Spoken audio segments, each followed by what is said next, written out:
지도록 성령님 함께 해 주옵소서.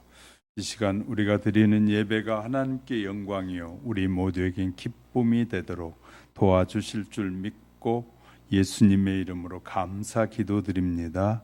아멘. 하나님의 자녀들은 말씀을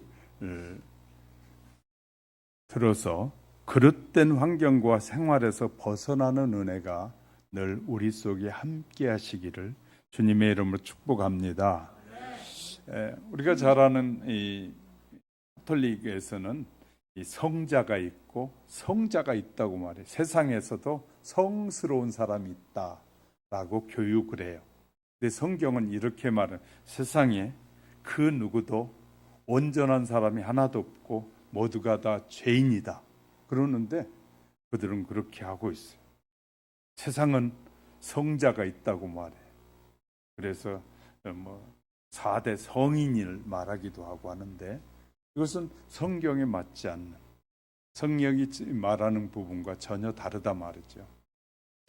그래 가톨릭도 요새는 이제 교회에 들어가는 입구에다 마리아 동상을 세워놓고 그 앞에 촛불을 켜놓고 모든 사람이 들어가면서 손을 모으고 기도하고 들어가요. 이건 형상을 만든 이단인 거예요. 이제 가톨릭 교회도 수많은 이단 교회들도 이렇게 지금 변질돼 가고 있는 시대에 저와 여러분은 변질되지 않는 믿음의 삶을 살아야 되는데 아무리 예수를 잘 믿어도 완전한 사람은 세상에 아무도 없습니다. 이를 자신도 알고 세상도 알고 하나님도 너무나 잘 아십니다.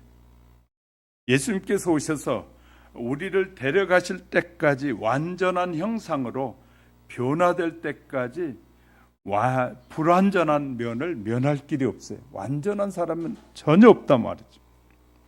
예수님께서 그래서 산상수훈을 통해 말씀하실 때 마태복음 5장 48절에 보면 그러므로 하늘에 계신 너희 아버지의 온전하심과 같이 너희도 온전하라 하신 이유는 온전이라는 이상적인 목표를 향해 끊임없이 노력하라는 의미이지 누구도 완전해질 수 있다는 말은 아닙니다. 성도가 온전이라는 목표를 향해 계속 분투하지 않으면 그는 타락하거나 후회스러운 성도가 된다는 것입니다. 자, 한강은 동쪽에서 이 서쪽으로 바다를 향해 흘러가고 있는데 강줄기가 때로는 남쪽으로 흐르기도 하고 때로는 북쪽으로 흐르기도 합니다. 심지어 동쪽으로 흐르는 때도 있습니다. 그런데 전체 흐름은 서쪽을 향해서 계속 흐르는 것처럼 성도들의 잘못된 방향으로 때로 갈 때도 있고 심지어 죄를 지을 때도 있어도 전 생애를 통해서 보면 분명한 방향은 하나님을 향해 가야만 한다 그 말이에요. 성도들이 때로는 그릇된 자리에서 들어설 때가 있습니다. 물질적인 의미가 아니라 정신적으로나 영적으로도 그릇된 자리에 들어설 때가 때로 있어요. 그렇게 되었을 때 즉시 돌이켜 그릇된 자리에서 떠나야 강력한 유혹에서부터 자유해진다. 계속 그 자리에 주저앉아 있으면 강한 유혹이 계속 밀려와서 결국은 하나님의 자녀들의 삶을 무너뜨리고야 만다 그 말이에요. 쉬운 것은 자리에서 벌떡 일어나 움직이는 것이에요. 움직이는. 그래야만이 자기의 믿음을 지킬 수 있다. 그래서 이런 분별력을 어디에서 얻냐면 하나님의 말씀에서부터 얻게 되고 하나님의 말씀을 잘 듣고 그 말씀을 따라 살아가게 될 때 저와 여러분은 수많은 위기 상황에서부터 자유와 평화를 누리고 그리스도의 영원한 세계 속에 나아가게 될 것입니다. 본문은 사도 요한을 통해서 본서를 쓰는 목적에 대해서 말하고 있어요. 이미 우리가 읽어본 본문 바로 앞에 7절부터 11절에서 그런 내용들을 소개하고 있어요. 자, 옛 계명과 새 계명을 말씀하시면서 모든 성도가 하나님을 알았다, 또 진리도 알게 됐다라고 말해요. 또한 믿음으로 굳건한 신앙을 이제 소유하였다. 하나님을 알고 진리를 알았으니까 이 신앙도 소유하였다. 성도들의 건강한 신앙 성장은 당장 그 당시에 거짓 교사들의 가르침으로부터 자신을 지킬 수 있는 원동력이 되는 거예요.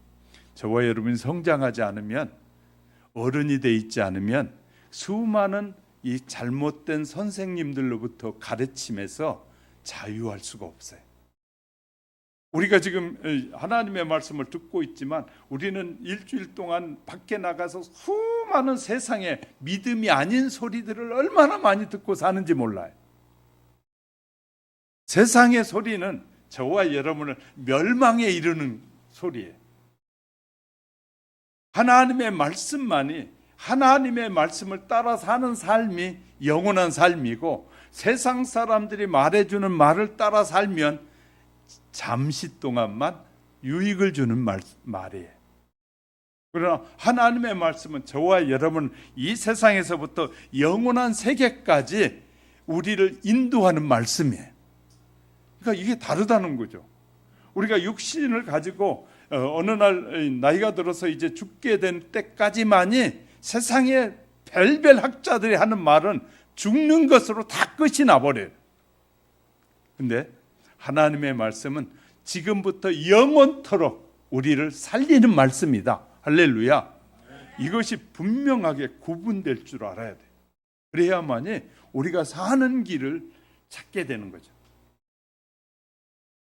이렇게 하나님께서 우리에게 정말 좋은 걸 선물로 주신 복음은 이처럼 성도를 견고하게 한다고 로마서 16장 26절에 말해, 복음에 합당한 생활을 살아가게 한다고 빌립보서 1장 27절에서 말하고 있어요. 그리스도의 십자가의 사건은 사탄의 세력에 대해서 하나님께서 승리하셨다라는 걸 보여주는 것이 십자가의 사건이라.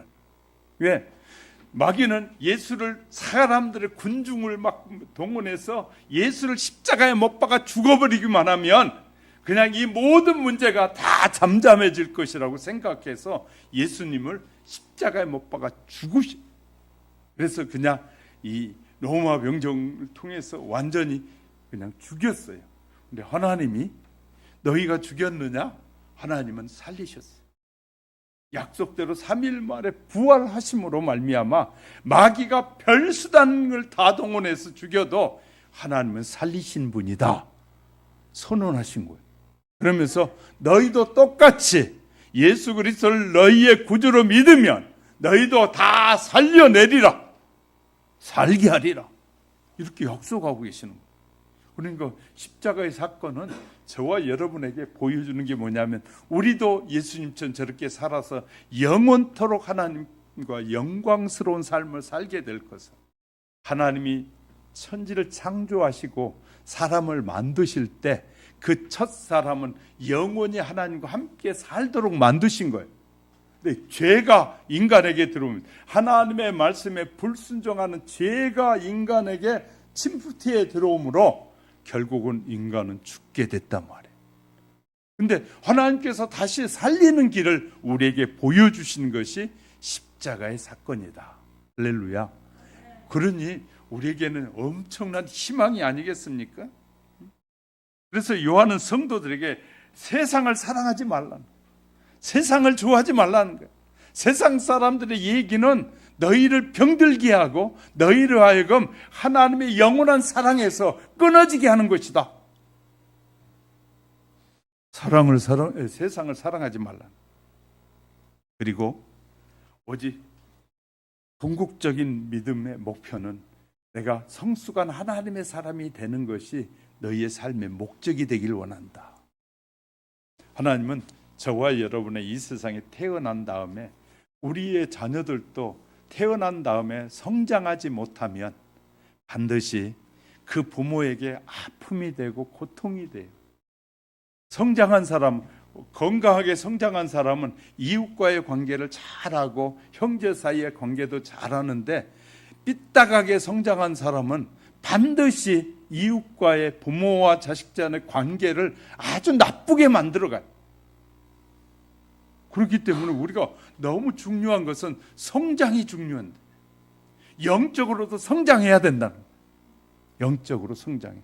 그래야 영적으로 성장하면 자발적으로 하나님 앞에 영광을 돌려. 이 세상에서도 건강하게 자녀들이 잘 자라면 부모에게 함부로 말하거나 부모를 그냥 사람들 앞에서 낮추고 행편없이 만들지 않는 거예요. 그럼 그렇게 하기 위해서는 뭐가 필요하냐면 자녀를 교육하는 것이 필요해요. 사람들은 돈 버는 것이 우선이라고 생각하는데 저는 이렇게 말씀드리고 싶어요. 돈 버는 것보다 우선이 인간다운 사람을 바르게 교육해야 된다. 아이들은 저와 여러분이 죽을 때까지, 육신을 벗는 날까지 관계를 맺어야 돼. 그런데 함부로 말하거나 함부로 행동하는 그런 자녀를 어릴 때 잡아놓지 못하면 어른이 돼서는 못 잡아요. 그러니 어릴 때 교육이 너무너무 중요해.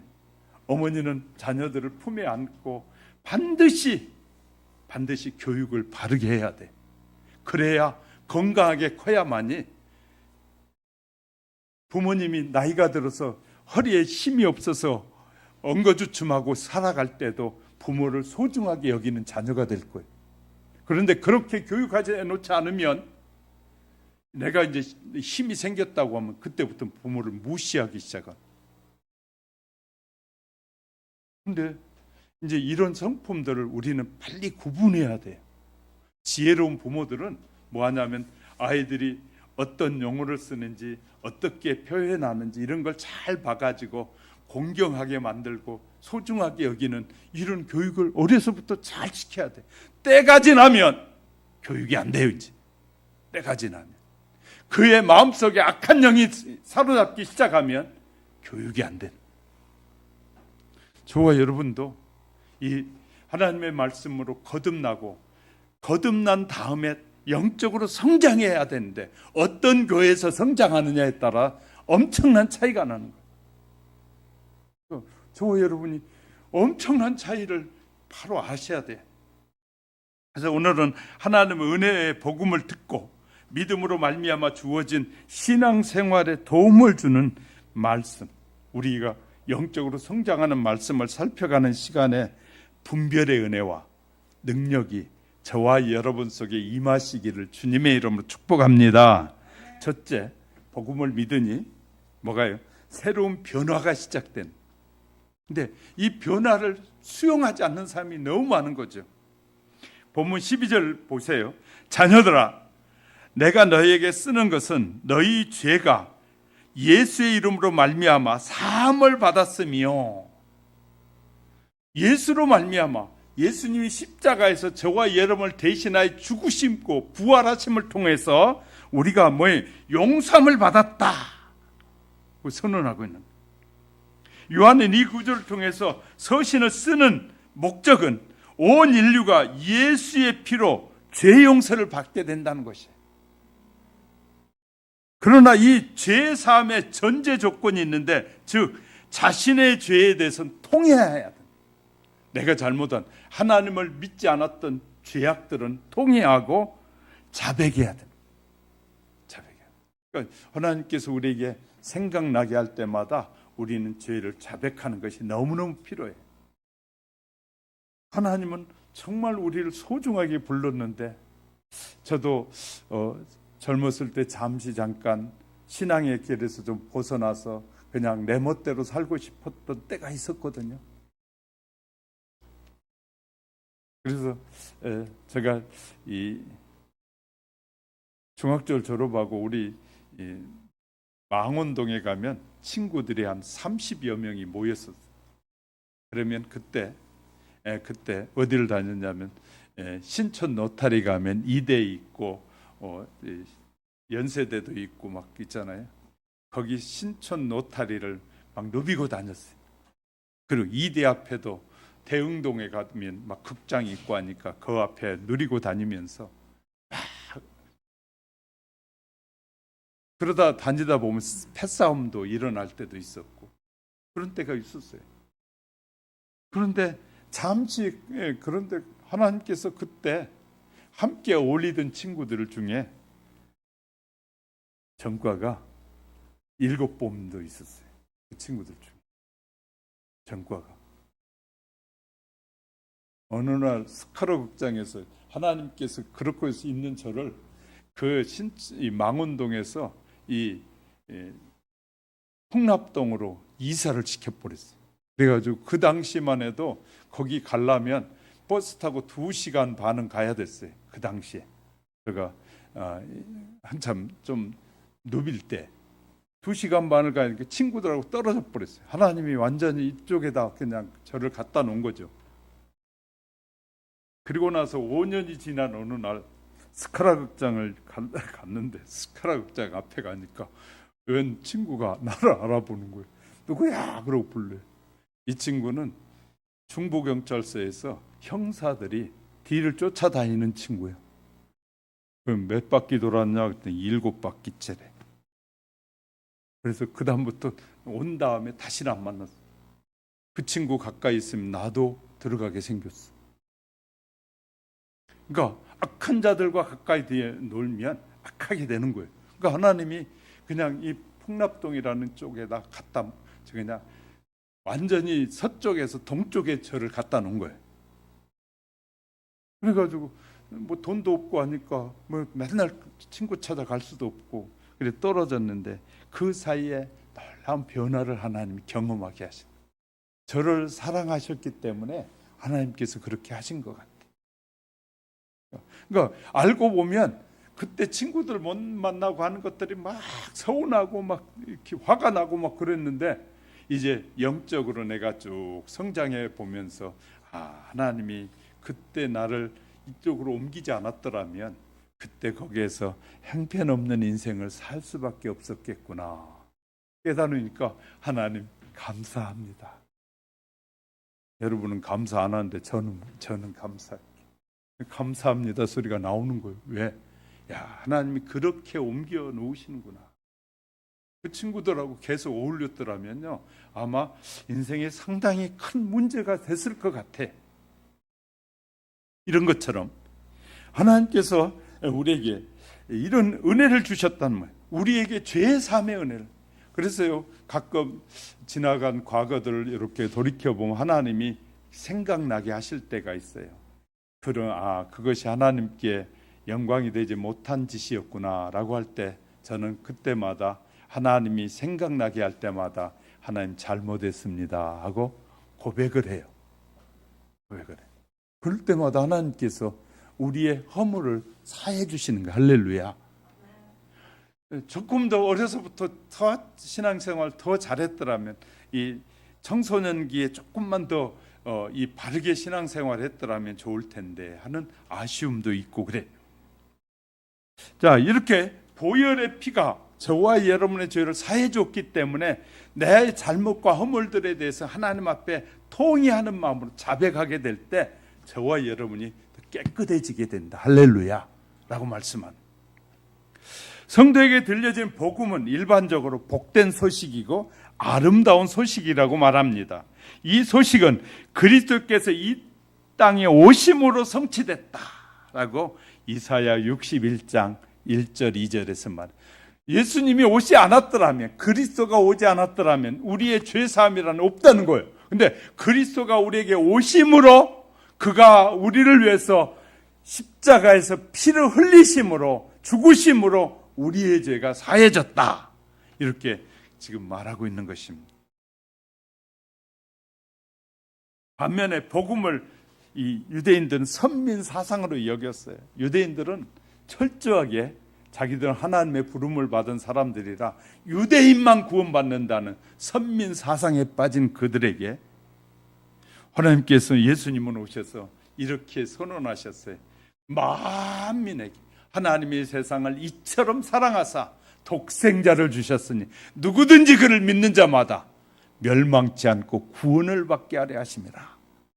선민 사상에 빠진 그들에게 하나님은 온 세상에 하나님이 만드신 사람은 누구든지 쥐여를 막론하고 빈부격차를 막론하고 누구든지 예수 그리스도를 믿으면 하나님의 자녀가 된 복을 누린다.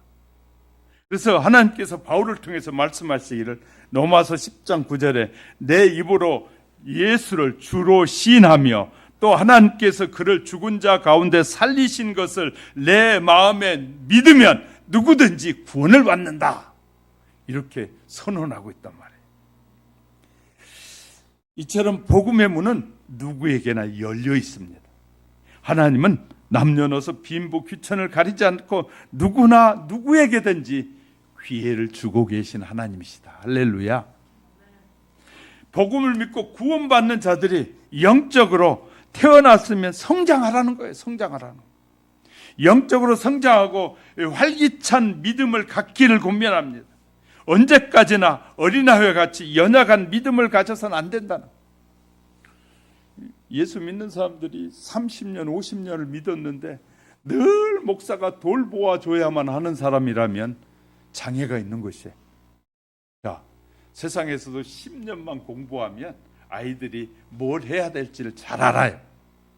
근데 교회에서는 10년 동안 설교를 들었는데도 또 아직도 뭘 해야 되는지 목사가 지적을 다 해야 되고 꼬치꼬치 해야 됩니다. 뭐 해야 됩니다. 해야 알아듣는다면 아이들이 10살이 되고 20살이 됐는데 부모가 다 꼬치꼬치 말해줘야 된다면 얼마나 힘들고 어렵겠어요. 벌써 우리가 10년만 만나면 아이들도 부모의 기분이 나빴구나 좋구나 다 알잖아요. 그죠? 그러니까 이 세상적으로도 다 깨달은 거예요. 그러니까 영적으로는요, 이 부분들이 내가 뭘 해야 되는지, 뭐 어떻게 해야 되는지 이걸 말씀을 들으면서 알아야 된다고 말이죠. 그래, 영적인 강건함을 강조하는데 볼까요? 자녀들아, 아비들아, 아이들아, 14절에서 청년들아, 내가 너희에게 쓴 것은 너희가 강하고 하나님의 자녀가 됐으면 강해져야 된다. 강력해져야 된다. 자, 영적으로 성장하려면 요한을 통해서 요한복음 이 15장에서 이렇게 말해요. 영적으로 강해지려면 뭐하라고? 예수님께 붙어 있어야 된다. 좋은 열매를 맺고 좋은 꽃을 피우려면 반드시 가지는 이 본 나무에 잘 붙어 있어야 돼. 1mm만 떨어져 있어도 이 영양분이 공급되지 않으면 뭐 한다고요? 반드시 꽃을 피우고 열매를 맺을 수 없다는 거예요. 그러니까 이 좋은 성도로 자라려면 예수님께 딱 붙어 있어야 된다. 요한을 통해서 말씀하시는 거예요. 그래야 좋은 열매를 맺. 그리고 잘 자랄 수 있다는 거예요. 그럼 바울은 그리스도 예수 안에 무엇이든지 할 수 있다는 거예요. 예수님께 붙어 있고 잘 붙어 있으면 무엇이든지 잘 할 수 있다라고 말씀하셔요.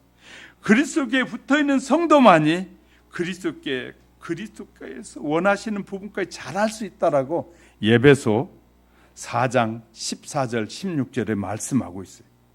두 번째는 하나님의 진리를 소유하라고만. 하나님의 말씀이 너희 안에 거하시며, 말씀은 곧 복음을 의미하는데 이 말씀은 성도에게 기쁨을 주기도 하고 길을 안내하는 인도자 역할을 하기도 합니다. 그러나 무엇보다도 이 말씀은 성도들이 영적으로 무장할 수 있는 무기가 된다는 거예요. 우리가 하나님의 말씀을 부지런히 읽고 듣고 외우고 하면 그 말씀이 나를 지켜주게 된다. 그러니까 우리가 위기 상황에 왔을 때 하나님께서 기억나게 하고 생각나게 하신다는 거예요. 어떻게 기도해야 될지, 어떻게 해야 될지를 알려주시는 말씀이단 말이에요. 그러니까 하나님의 말씀이 내 안에 거하면 내 안에 있는 것이 튀어나오게 돼 있다는 거예요. 함부로 쓰는 말을 많이 쓰는 사람은 환경에서, 그런 환경에서 사는 사람은 아무 말이나 막 해요. 자, 성숙한 사람은 부모에게나 형제에게나 이웃에게나 아무 말이나 막 쓰지 않아요. 그런데 형편없이 그냥 막 주먹을 휘두르고 사는 그런 세계에 가면 위아래도 없어. 막 아무 말이나 막 해. 자기 마음에 안 들면 막 함부로 말을 해버려. 이것이 그 안에 뭐가 들어있느냐 했던, 그러니까 하나님의 말씀을 부지런히 먹고 부지런히 눈으로 보고 읽고 아멘으로 수용하게 될 때 내 안에 하나님의 말씀이 거하는 거예요. 할렐루야. 내 안에 하나님의 말씀이 많이 거해야만이 좋은 말을 하고 다른 사람에게 유익된 말을 하고 복된 말을 하게 돼. 그러니까요, 우리는 다른 사람에게 대할 때 늘 복된 말을 해주는 훈련이 필요한 거예요. 그러니까 내 마음에 안 들면 그냥 무조건 악을 쏟아내는 사람들, 그것은 자기 위주의 사람이에요. 근데 하나님은 우리에게 내 이웃을 내 몸과 같이 사랑하라고 그랬으니까 모든 이웃을 사랑해야 될 대상이니까 하나님을 제대로 알고 하나님의 말씀이 내 안에 충만해 있으면 모든 사람을 다 소중하게 여기는 거예요. 이단의 지도자들일수록 자기는 마음껏 누리는데 그곳에 이단 교회의 밑에 사람들은 완전히 사람 취급을 못 받아. 돈 버는 기계. 통일교가 일본에서 엄청난 영향을 발휘했거든요. 근데 껌파리, 꽃파리 다 시켜가지고 그것이 통일교에 다 자금으로 들어왔어요. 헌금으로 들어왔어요. 이단들은 수많은 가정들의 푼돈들 전부 끌어 모아가지고 궁전을 짓고, 그래서 궁전에서 그것이 축복이라고 말하고 있어요. 세상에다 쌓는 것이 축복이라고 이단은 다 말해요. 그런데 건강한 교회는 땅에다 쌓는 것이 아니라 하나님께 쌓는 것이 가장 복이라고 말해요. 이걸 구분하지 못하는 거예요, 사람들은. 땅에다 쌓는 것과 하늘에다 쌓는 것이, 하나님은 너희가 도덕도 그곳은 침탈하지 못하니까 하늘에다 쌓으라고 하게. 그러니까 우리의 삶과 수고와 헌신이 하늘에 나의 상급으로 쌓는 것이, 세상에서는 아무리 많이 갖다 줘도 여러분에게 돌아오는 것이 아무것도 없어요. 그냥 명예만 줄 뿐이에요. 그러나 하나님은 우리에게 영원토록 누릴 축복이 되게 하시겠다고 약속하고 계셔요. 할렐루야. 엄청난 차이인 거예요. 자, 그래서 말씀이 내 안에 거하게 하라는 거예요. 영적으로 무장하라. 세 번째 보면요, 영적으로 승리하라. 영적으로.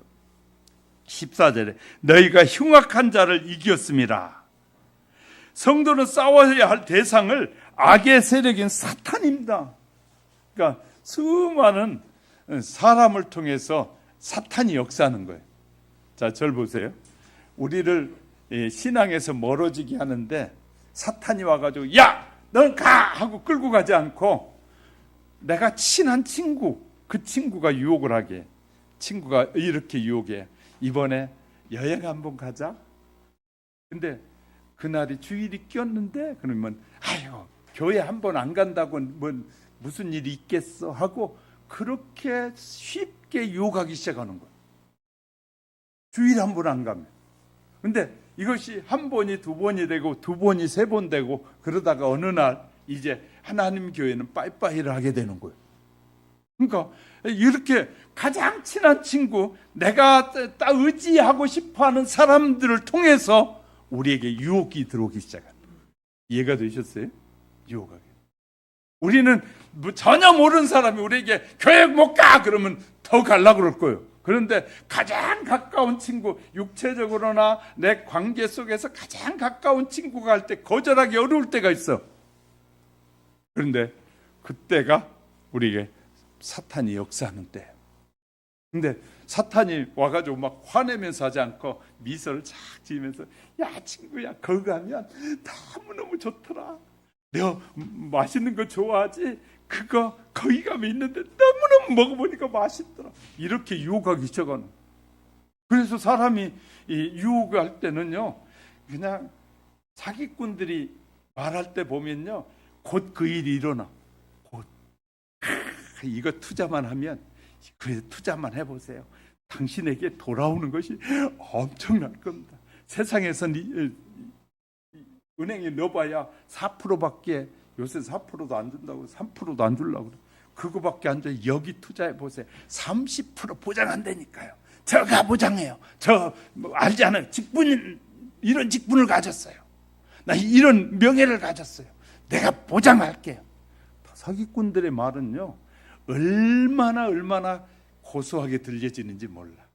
그런데 그 유혹에 빠지면 반드시 망합니다. 손해를 보게 돼 있어요. 그러니까 우리에게 사탄이 막 강력하게 와가지고 막 신앙생활하면 안 돼! 그러면 죽을 거예요. 죽는다고 갈 건데 그냥 너무너무 부드럽게 그 누굴 통해서? 가장 가까운 사람들을 통해서. 그래가지고 유혹해. 그런데 내가 죽어가는 걸 좀 알지 못한 사람이 너무 많은 거죠. 그래서 이 영적인 싸움은 마귀와의 싸움이다. 그 사람도 마귀에게 유혹을 받아 넘어간 거예요. 그 마귀에게 유혹을 받은 그가 또 하나님의 사람들을 유혹하는 거예요. 그렇게 해서 우리를 무너뜨리는 것이에요. 영적으로 성장하지 않고는 이겨낼 수가 없어요. 성도는 믿음의 훈련을 통해서 어떠한 영적인 싸움에서도 이김으로 만국을 다스리는 권세와 영광이 약속되어 있다는 사실을 믿으시기를 주님의 이름으로 축복합니다. 두 번째는 세상을 사랑하면 변질한 마음이 생긴다. 변질된 세상을 사랑합니다. 이 15절을 볼까요? 15절 말씀 볼게요. 같이 읽습니다. 시작. 이 세상이나 세상에 있는 것들을 사랑하지 말라. 누구든지 세상을 사랑하면 아버지의 사랑이 그 안에 있지 아니하니. 요한은 성도가 세상을 좋아하면 하나님의 사랑을 알지 못하게 된다는 거예요. 하나님의 사랑에서 자꾸 멀어진다는 거예요. 이 세상은 하나님께 창조하셨는데, 그리고 하나님께서는 당신의 독생자를, 그리스도를 죽기까지 세상을 극진히 사랑하셨다고. 근데 마귀는 세상을 창조한 거 하나님이 안 하셨다는 거예요. 세상은 그냥 우연히 만들어졌다. 그래서 우연히 만들어진 교리를 지금도 학교가 가르치고 있어요. 성경은 이렇게 성경이 가장 오래된 책이거든요. 가장 오래된 책을 통해서 우리에게 누가 세상을 만드셨는지, 그리고 인간이 어떻게 살다가 어떻게 죽는지를 이렇게 정확하게 가르쳐 주는데도 불구하고 세상의 모든 교육은 창조됐다는 교육을 안 해. 사람들이 했던 변질이 일어났다. 변화가 일어났다는. 근데 여러분 다 그렇게 배웠잖아요. 그죠? 그러니까 이 창조론을 안 믿는 거예요. 하나님의 창조에 대한. 자, 그리스도가 죽기까지. 그런데 지금 이 세상은 하나님의 허락 아래 사탄이 지배하고 있잖아요. 사탄은 인간을 충동해서 사랑의 본체라고 할 수 있는 그리스도를 죽여버렸어요. 그리고 이 땅의 모든 사람에게 하나님의 사랑에서 떠나도록 유혹하는, 하나님의 사랑에서 떠나가게 만들고 있어요. 이 세상은 정의보다는 불의를, 정직보다는 거짓을, 거짓된 사람들이 훨씬 더 잘 살아. 정직하게 사는 사람보다 거짓말을 한 사람들이 훨씬 잘 살아. 그리고 사랑보다는 미워해. 서로 미워해. 오직 나만 사랑함. 이웃을 미워해. 그래서 지금은 아파트든 뭐든 이 잠금장치가 얼마나 잘 돼 있는지 몰라요. 왜? 남은 내 범위 안에 침범하지 말라는 거예요. 얼마나 잠금장치. 이렇게요. 미워하는 사람들이. 그래서 이제 텔레비전에도 보면 연예인들 중에서도 인기 있는 연예인들이 가끔 무슨 짓을 해요? 못된 짓을 해요. 사람들을 우습게 여기고 막 다 사람들이 주는 돈으로 자기가 부자가 됐는데, 이제 부자 되니까 고급차 타면서 사람들을 무시하기 시작하는 거예요. 그러니까 우리가요, 이 잘못된 사고에 빠지면 이런 심각한 문제가 일어나는 거예요. 자, 우리가 인간이 집착하면 할수록 국가가 국가를, 여기 미국 대통령이 집착하니까 남의 땅도 자꾸 자기 거 가지려고 그래. 미국만 그런 거 아니에요. 중국도 그래요. 중국이요. 동남아의 모든 나라들 자기의 역량 안에 넣으려고 별 수단과 방법을 다 가리잖아요. 가보면 정말 이제 이런 것이 어떻게 보이냐면 하나님의 말씀을 자꾸 깊이 묵상하고 하나님의 말씀을 상고하면 이런 것들이 또렷하게 보여지기 시작하는 거예요. 민족이 민족 말살 정치로 민족을 없앤 나라 국가들이 많아요. 다양성을 인정 않고 다 없애버리는 거예요. 중국이 다민족주의로 한참 하면서 조선족을 한국어를 쓰도록 다 했어요. 10여 년 전부터 그렇게 했더니 대한민국 자치구가 만들어져 있었거든요. 지금은요, 한국말로 교육하지 말라고 10여 년 전부터 딱 돼가지고 지금 조선족들 전부 다 중국말로 교육하지 한국말 전혀 없애버렸어요. 여러분, 이 나라가 민족 자체를 없애버리는 거예요. 오직 자기들의 욕심 안에 끌어들이기 시작하는 다. 그다음에요, 이웃이 이웃을 해칠 수밖에 없는 세상으로 됐어요. 그래서 이웃이 이웃을 막 해치고 사는 세상이 됐어요. 이런 세상을 사랑하는 자는 하나님의 사랑이 발견할 수가 없어. 하나님의 사랑을 알 수가 없어요. 왜냐하면 사랑의 본체이신 하나님을 사랑하는 자들은 불의와 질투와 미움과 파괴가 당연하게 여기는 세상에 미워할 수밖에 없어요. 그런 세상을. 이 말씀을 계속 묵상하고 하나님께서 깨닫게 하게 하시기 시작하면 세상을 좋아할 수 없어요. 왜? 세상은 파고들면 들어갈수록 지저분해지기 시작해요. 세상은. 정치 파고들면 들수록 더러워요. 이걸 잘 모르는 사람들이 너무 많은 거예요. 정치 세계에 들어가면요, 그 안에 들어가면 오직 자기가 차지하려고 별 수단과 방법을 다 가리지 않아요. 그래서 우리가 이제 그들을 불쌍히 여기고 기도할 수밖에 없는 것이에요. 이런 걸 우리가 이제 알게 되는 것이 중요한 것이에요. 그래서 여러분은 이런 부분을 잘 아는 목사를 만난 여러분은 제가 볼 때 행복이라고 생각해. 네. 이런 거 안 가르쳐 주잖아요. 말 안 하잖아요. 그냥 대충 살라고 그러잖아요. 대충 살면 그 믿음은 타락할 수밖에 없는 믿음이 돼요. 명확하게 하나님의 뜻이 아니면 망한다라는 정확한 의식이 없이는 다 무너질 수밖에 없는 거예요. 그러면서 16절을 볼까요? 이는 세상에 있는 모든 것이, 읽어봐요. 같이 읽습니다. 시작. 이는 세상에 있는 모든 것이 육체의 정욕, 안목의 정욕, 이생의 자랑이니 다 아버지께로부터 온 것이 아니요 세상으로부터 온 것이다. 세상으로부터 온 것이다.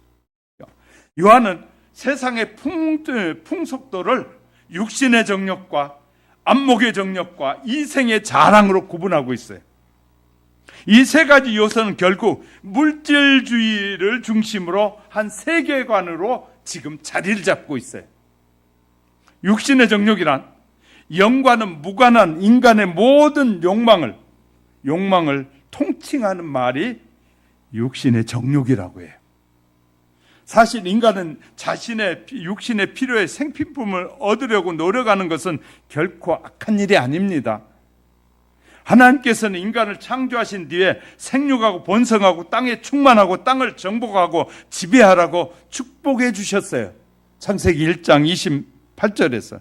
그렇기에 인간의 본능적인 이 욕망은 지극히 당연하고 오히려 하나님의 축복이라고 할 수 있습니다. 문제는 인간이 육체의 노예로 전락하여 육체를 위해서 탐욕을 갖는데서부터 문제가 발생하기 시작합니다. 탐욕이 인간에게 문제를 가져다 주기 시작했어요.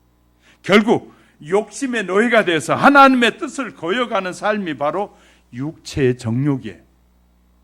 그래서 바울은 에베소서 2장 3절에 이렇게 쓰고 있어요. 전에는 우리도 다 그 가운데서 우리 육체의 욕심을 따라 지내며 육체와 마음이 원하는 것을 다 하여 다른 이들과 같이 본질상 진노의 자녀이었더니 라고 말합니다. 그러므로 성도가 꼭 지켜야 할 것이 뭐냐? 베드로전서 2장 11절 영혼을 거스려 싸우는 육체의 정욕을 이 정욕과 싸워야 된다라고 말합니다. 육체의 정욕. 두 번째, 안목의 정욕이란 인간은 눈에 보이지 않는 영원한 것을 좋아하기보다는 일시적으로 눈에 보이는 것을 자꾸 소유하고 싶어. 이는 인간의 가치 판단이 거의 눈에 의해서 좌우되기 때문이죠. 사실 눈으로 사물을 보고 그 아름다움을 느끼고 그것을 갖고 싶어하는 것은 크게 악한 일은 아닙니다. 그러나 그런 감정이 지나쳐서 하나님의 뜻에 어긋날 때 이는 안목의 정욕이 되는 것입니다. 하와가 하나님께서 먹지 말라고 명령하셨는데 선악과를 보고 아름답게 느끼고 그 실과를 따먹는 아주 죄를 범하는 실예가 우리에게 주어지게 된 것입니다. 우리가 자꾸 보기 좋다고 아이고 저건 다 갖고 싶어하는 욕심이 자꾸 발휘하면 그때는 수단과 방법을 가리지 않고 그것을 착취하려고 갖게 될 때 문제가 되더라. 세 번째, 이생의 자랑. 세상의 사람들은 자기가 잘하는 것을 자랑하고 싶어해. 얼마나 자랑하고 싶은지. 저희 족구 하는데도 우리 순복음 목사님이 좀 잘해요. 잘하는 이유는 우리 저보다 10살이 더 넘게 젊으니까 훨씬 잘할 수밖에 없죠. 그러니까 잘난 체하고 막 그러는 거 참 희한해. 더 겸손해야 되는데 안 그래요. 이렇게 운동도 해보니까 조금 잘하면 막 자기가 대단한 것처럼 막 권세를 부리고 막 그래요. 제가 15년 동안을요, 지금 회장한 지가 오래됐는데 그 회장하면서 제가 공 가지고 다니고 네트 가지고 다 가지고 가서 다 섬겨줘. 지금도 섬겨요. 그 어느 날 내가 어디 가느라고 공하고 이 네트를 다른 사람이 가져오잖아요. 그러면 내가 딱 가면 툭 내놔 발로. 응? 그거 보면 내가 어른인데, 지보다 어른인데 지가 가져간 기분 나빴다는 거예요. 내가 왔으니까 알아서 가져가라는 거예요. 그래서 그래 알았어, 고마워, 수고했어. 겸손이 없는 거예요. 모두 다 자기가 잘한 것만 막 자랑하고 싶은 거예요. 자기가 잘난 것 말하고 싶은 거예요. 세상이 그래요. 세상이 그래. 근데 그리스도인마저도 그런다면 이것은요 정말 이생의 자랑. 근데 성경이 이렇게 말해. 너희는 내가 너희를 샀다. 너희 죽은 너희를 샀으니까 이제는 너를 자랑하지 말고 네가 잘난 것 자랑하지 말고 누굴 자랑하라? 너를 산 분을 자랑하라. 이것이 신앙이에요. 나를 죄에서 구속해 주시고 영원한 생명 안에 거하게 하신 그분을 자랑하는 이것이 나를 구원하신 목적이라는 거예요. 근데 얼마나 지금 그는 하나님의 말씀을 아는 것 같은데 너무나 많은 사람들이 하나님의 말씀 모르는 거예요. 자, 빨리 넘어갈게요. 17절 보세요. 17절 같이 읽어봅니다. 시작. 이 세상도 그 정욕도 지나가되 오직 하나님의 뜻을 행하는 자는 영원히 거하느니라. 하나님의 뜻대로 사는 자만이 영원하다는 거예요. 그래서 사랑하는 성도 여러분, 하나님의 뜻대로 사는 것이 가장 소중합니다. 잘난 체하면 잘났다 그렇게 해줘요 그냥. 그리고 우리는 하나님을 알았으니 하나님을 믿었으니 바르게 살자고요. 하나님의 뜻대로 살자고요. 세 번째는요, 성도는 그릇된 환경에서 벗어나야 된다. 하나님께서 그릇된 자리에서 들어갔던 성도들의 예를 참 많이 소개해 주고 있어요. 그 몇 가지 소개해 볼게요. 자, 낙심해서 나무 아래 있는 성도가 있습니다. 낙심해가지고. 여러분, 구약의 선지자 엘리야는 위대한 승리자였습니다. 그는 갈멜산에서 바알의 선지자 450명과 대결했는데 그들은 두 단을 쌓아놓고 바알을 섬기는 제단과 이 엘리야가 섬기는 제단 두 개를 쌓아놓고 대결이 벌어졌어요. 근데 바알을 섬기는 450명의 이 제사장들이 막 바알이여 불을 내려서 이 제물을 타여달라고 막 몸부림치 아침부터 시작해서 정오가 될 때까지 하니까 나중에는 막 소리 지르다 안 되니까 자기 몸에 칼질을 해가지고 피를 쏟으면서 막 해달라고 해도 응답이 없어요. 정심때가 지나니까 그때 엘리야가 저 비켜라 그러더니 아버지여 하고 한마디 하니까 하늘에서 불이 내려가지고 그냥 제물을 다 태워버렸어요.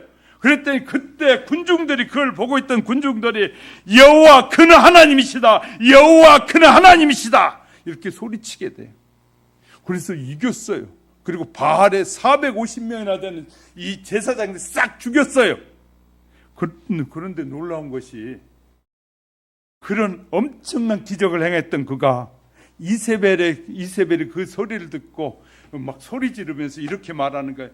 엘리야야, 네가 내 선지자들 죽였느냐? 내일에 너는 내일 죽는다. 그랬더니 그 소리 한마디에 엘리야가 푹 죽으러 들어가지고 그때부터 이제 도망가기 시작하는 거예요. 살라고. 하나님이 역사해 주신 것도 다 잊어버리고 다 이제 살겠다고.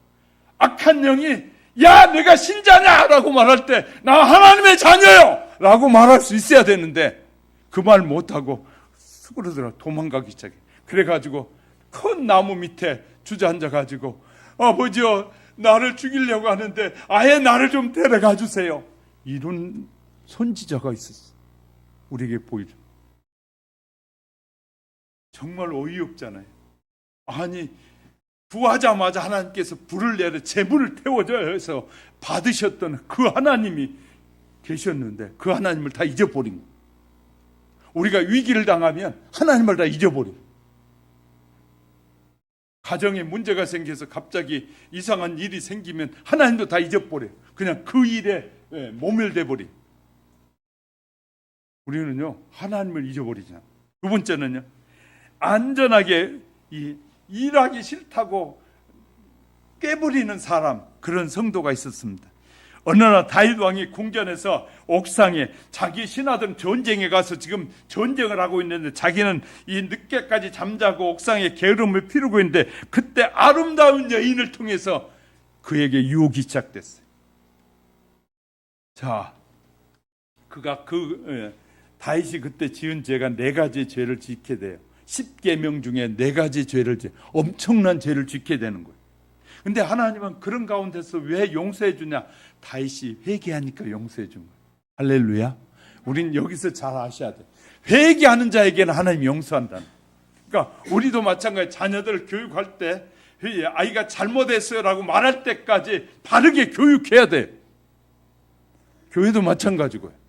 우리가 하나님 앞에 내가 잘못한 거 알고 설명해 주고 또 설명해 주는 주의 종을 세워놓고 하나님께서 설명하고 있는 거예요. 지금 여러분의 죄가 기억나거든, 죄가 잘못된 것이 있거든, 회개하라고 하나님이 세우신 거예요.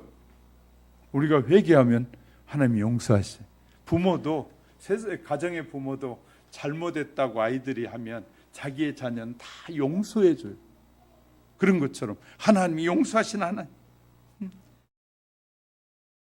우리는 그런데 다윗이 그렇게 왕이 될 때까지 얼마나 하나님이 그를 불러서 기름 부어 세우고 얼마나 많이 축복해 줬는지 몰라요. 그런데 이런 죄를 범하는 것은 열심히 일하지 않을 때, 우리가 일하기 싫다고 하나님의 일 하기 싫다고 놀고 싶어 할 때 유혹이 오는 거예요. 그러니까 우리가 하나님의 일에 자꾸 빠져들어가는 것은 감사할 일이에요.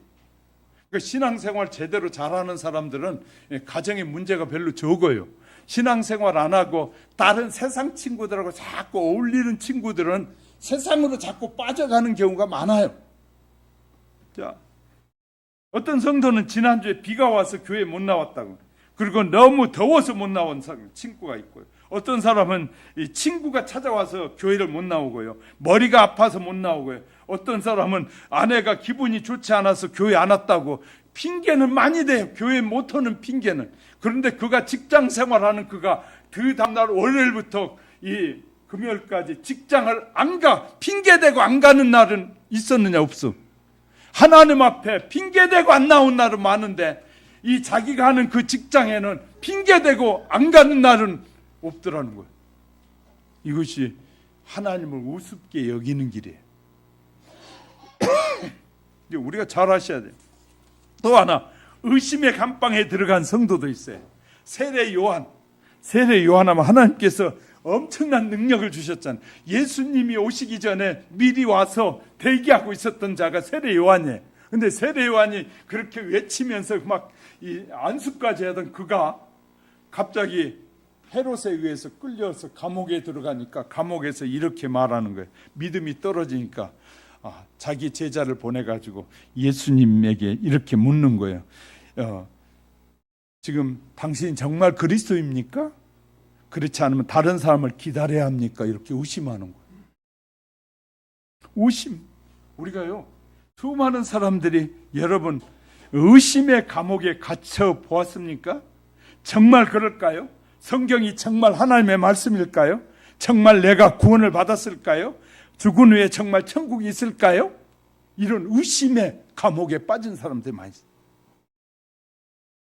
우리가 복음을 힘차게 전하지 못한 이유가 이런 의심 때문에.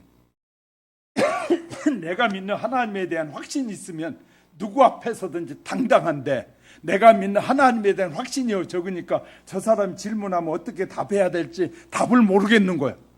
그러니까 믿음이 없으니까 전도를 못하는 거예요. 다른 사람에게 내가 가장 소중한 분을 내가 모시고 있다는 것을 말을 못하는 거예요. 정말 내 안에 계신 분을 내가 정확하게 알고 있으면 누구에게나 설명해 줄 수 있어요. 대통령 아냐 그러면 다 안다 그래. 겉으로 보는 거하고 그가 어떤 마음을 품고 있는지 알지도 못하면서 자기는 대통령을 잘 안대. 잘 안다는 말 자체가 말이 안 되는 말이거든요. 겉으로 보는 것만 다가요? 속마음은 어떤 마음을 품고 있는지를 전혀 모르면서 다 안다 그래. 이건 거짓말이에요. 모르는 거예요. 정말 알면 그 사람과 충분한 대화가 돼야 되고 그가 나는 이런 계획이 있고 이런 꿈이 있고 이렇게 펼쳐갈 거고 이렇게 살 거야 하고 다 알아야 하는 것이지 그냥 외모만 겉만 이렇게 서 있어 사람들에게 좋은 말 몇 마디 했다고 다 안다고요? 그건 속는 것이거든. 우리가 이런 어떤 틀이 정확한 이 틀이 없는 거예요. 그러니까 그냥 대충 하면 대통령 알아요? 그러면 다 한다 그래. 그래서 그가 뭘 좋아해요? 그러면 몰라 이제 그때부터는. 그 라면을 좋아하는지 칼국수를 좋아하는지 어떤 대통령 칼국수 좋아했다고 그 대통령실에 이제 셰프가 그런 얘기를 하더라고요. 내가 섬기는 대통령 중에 칼국수를 좋아해가지고 늘 칼국수를 해드리면 이분이 기분 좋아가지고 고맙다고 했다는 거예요. 그 뭘 좋아하는지도 모르고 그 편향도 알지 못하면서 안다고 그래요. 그게 정말 어이없는. 우리가 안다고 말할 때는 기본적으로 부부도 잘 몰라. 세상에 얼마나 부부의 상대방에 대해서 알려고 노력을 하지 않았는지 30년 50년 살았는데도 부부가 서로를 몰라. 저 사람이 어떤 꿍꿍이를 가지고 있는지도 모르고 전혀 모르고 사는 거예요. 그냥 겉만 좋다고 헤헤 하고 사는 거예요. 그리고 안다고 그래. 부부는 서로 상대방의 장점과 단점을 빨리 파악을 해가지고 저 사람이 어떨 때 기분 나쁜지 어떨 때 기분 좋은지 빨리 인식해가지고 그것을 조절할 줄 아는 사람이 지혜로운 사람이에요. 이해가 되셨어요? 우리가 하나님의 건강한 신자가 되려면 성숙한 신자가 되려면 하나님을 아셔야 돼. 예수님을 알고 성령님을 알아서 어떻게 하는 것이 그분을 기쁘시게 할까? 그래야 그분에게서 우리에게 주고자 하는 모든 축복을 다 누리게 되는 거예요. 할렐루야. 우리는 하나님을 알지도 못하면서 안다고, 그냥 성경 몇 자 읽었다고, 교회 몇 번 다녔다고, 하나님 안다고 말하는 건 너무 어처구니 없는 일이라. 또 자만의 자리에 빠진 성도가 있었어요. 시몬 베드로가, 이 아카에 예수님을 따라간 제자였던 시몬 베드로가, 예수님께서 예언을 하셨어요. 내가 이제 며칠 있다가 내가 유대인들에 의해서 끌려가서 내가 죽을 것이다 그랬더니 베드로가, 그게 무슨 말을 하십니까? 나를 죽이지 않고는 예수님을 못 잡아갑니다 하고 앞장서서 그렇게 가로막아요. 그때 예수님이 뭐라고 말씀하신지 아세요? 베드로를 보면서 사탄아 물러가라. 네가 지금 하는 말이 사탄이 너에게 주는 말인지 알지 못하느니라.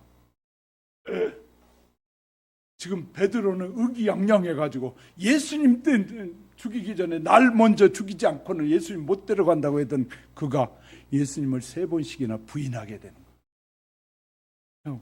우리가 이제 성경을 알면 알수록요, 얼마나 성경의 세계 속에 놀라운 일들을 우리에게 말씀해 주고 있는지 몰라요.